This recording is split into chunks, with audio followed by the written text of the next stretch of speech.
NDA के partners हैं उनकी कंफर्मेशन आ चुकी है। तो 38 पार्टनर्स कल इस मीटिंग में पार्टिसिपेट करेंगे जिनकी कंफर्मेशन आई है। पिछले 9 सालों में एनडीए का जो एक व्याप है वो बढ़ा है, स्कोप भी बढ़ा है और कुल मिलाकर के जो डेवलपमेंट का एजेंडा है उस डेवलपमेंट के एजेंडे को परस्यू करने के लिए जो इंडियन पॉलिटी में भारत के राजनीतिक परिदृश्य में जो लोगों की चाहत बढ़ी है और हर देश के कोने कोने में पॉलिटिकल पार्टीज डेवलपमेंट के साथ अपने आप को समावेश कर रही हैं, उसके कारण से scope of the national democratic alliance has increased.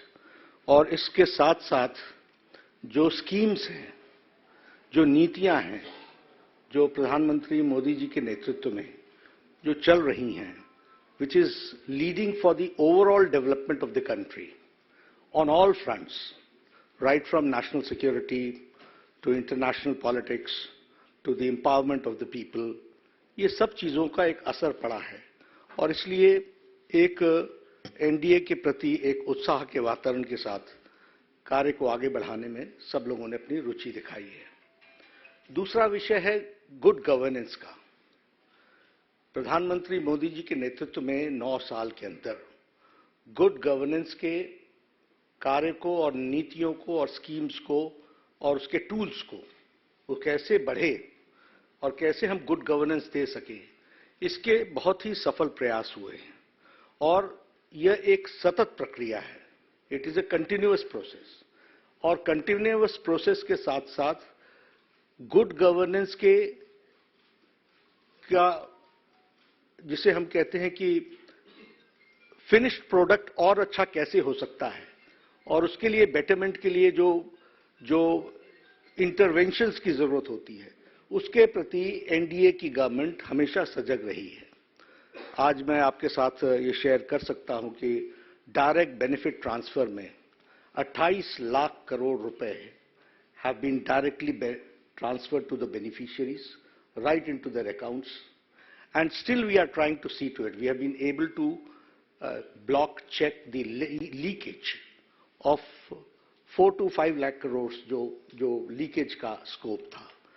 उसी तरीके से अगर हम देखें, डिजिटल टूल्स का उपयोग बहुत बड़ी मात्रा में गवर्नेंस में बढ़ा है, जिसके कारण एक पारदर्शिता, ट्रांसपेरेंसी, उसको हम लोगों ने आगे बढ़ाया है। जब हम एम्पावरमेंट ऑफ द पीपल कहते हैं तो वह भी 9 साल के अंदर फोकस्ड हुई है और वो एक तरीके से तयशुदा तरीके से सभी सेक्शंस ऑफ द सोसाइटी को एड्रेस करने के लिए की गई है।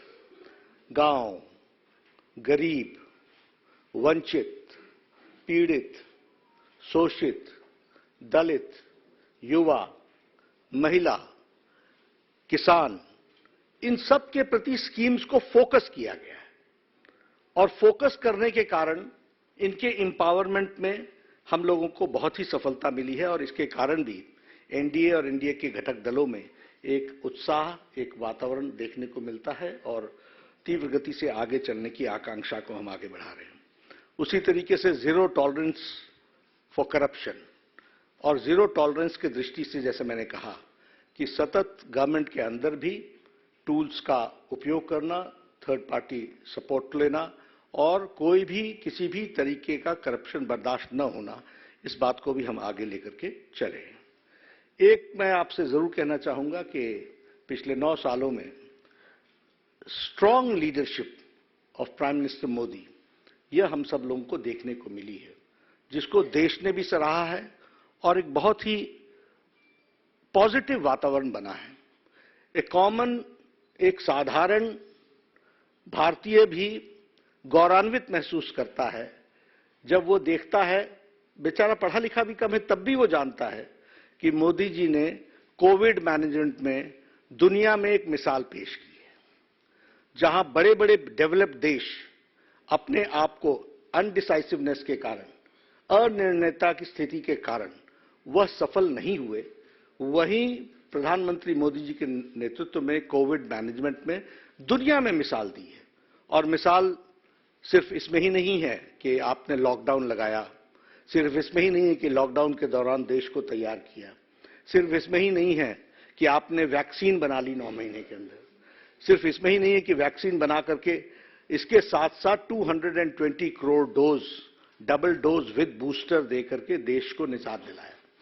और सब जगह पर कोविड की लड़ाई इन गवर्नमेंट्स ने लड़ी। यहां मोदी जी ने कोविड की लड़ाई समाज के साथ और देश के साथ लड़ी, और देश ने लड़ा उसको, उसका नेतृत्व मोदी जी ने किया, लेकिन उन्होंने देश को साथ अपने लेकर के चले। तो यह पीपल्स पार्टिसिपेशन, इसका भी एक इसमें हम लोगों को मिसाल देखने को मिलती है। अभी आर्थिक जगत की बात हो रही है, तो आर्थिक जगत की दृष्टि से भी देखा जाए तो जब दुनिया की आर्थिक स्थिति एक आर्थिक मंदी से गुजर रही है, जब दुनिया में भी यूक्रेन वॉर के सप्लाई चेन का असर पड़ रहा है, जब दुनिया में भी कोविड मैनेजमेंट के कारण तकलीफें आई हैं, वहां इंटरनेशनल मॉनेटरी फंड बोलता है कि इंडिया की is one of the most stable economy and it is the bright future. Morgan Stanley बोलते हैं कि यह एक फास्टेस्ट ग्रोइंग इकोनॉमी है और ये की ड्राइवर है for Asia and for the global growth. हमारी गरीबी आज 22% से घट करके 10% से कम हो गई है अकॉर्डिंग टू IMF। हमारी अति गरीबी 1% से भी कम हो गई है। तो इसलिए एक NDA के प्रति लोगों का रुझान एक आइडियल अलायंस है। ये अलायंस सत्ता के लिए नहीं है, ये अलायंस सेवा के लिए है, ये अलायंस भारत को मजबूत करने के लिए है और भारत को मजबूती देने के लिए है। जहां तक UPA का सवाल है और ये जो ऑपोजिशन के अलायंस है, ये भानुमति का कुनबा है और कहीं का ईंट कहीं का रोड़ा, भानुमति ने कुनबा जोड़ा, इस तरीके का ये अलायंस है। न तो इनके पास नेता है, न ही नीयत है, न ही नीति है और न ही फैसला लेने की ताकत है। यह फोटो अपॉर्चुनिटी के लिए अच्छा है, लेकिन सच्चाई यह है कि न तो इनके पास कोई फैसला लेने की ताकत है और न ही वो नीयत है, न ही नेता है। स्वार्थ की राजनीति पर आधारित ये एकता की जो बुनियाद है वो बड़ी खोखली है और इसीलिए यह कोई डिलीवर करने के लिए नहीं है। यह 10 साल के UPA के सरकार के भ्रष्टाचार और घोटालों का टोला है।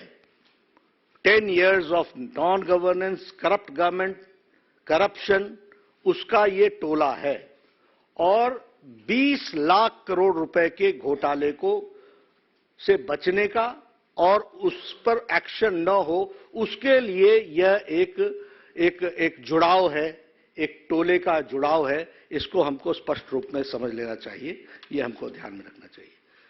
देश ने तय कर लिया है कि 2024 में प्रधानमंत्री मोदी जी के नेतृत्व में इस संकल्प के साथ कि हमारी एकता जो देश के हित के ऊपर आधारित है, अटूट है, अटल है और हम फिर एक बार 2024 में NDA रिजॉल्व करेगा कि हम मोदी जी के नेतृत्व में देश फिर से एक बार NDA की सरकार बनाएगा।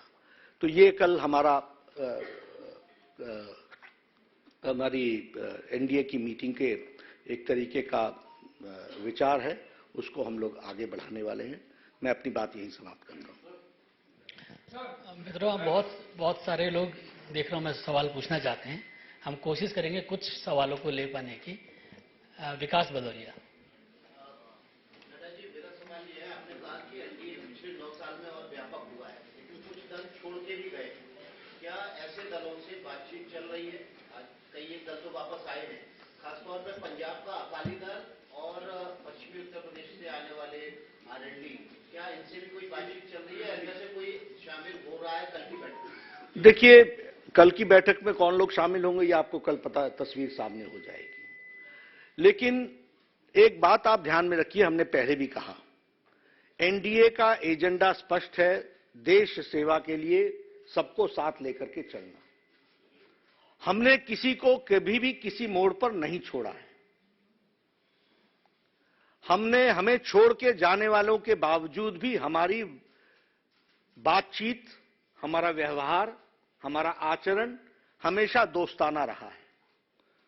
क्योंकि हमारा ब्रॉडर पिक्चर है सबका साथ, सबका विकास, सबका विश्वास, सबका प्रयास, for that larger cause. Now they have to decide for that larger cause वो कब आना चाहते हैं। समय समय पर रीथिंकिंग शुरू होती है। ये हमारे हाथ में नहीं है, ये उनके हाथ में है। फिलहाल नहीं, हम कभी न्योता देते नहीं है। हम एजेंडा बताते हैं, इसके साथ खड़े होना चाहते हो, होइए। हमने भेजा ही नहीं तो हम न्योता क्या दें।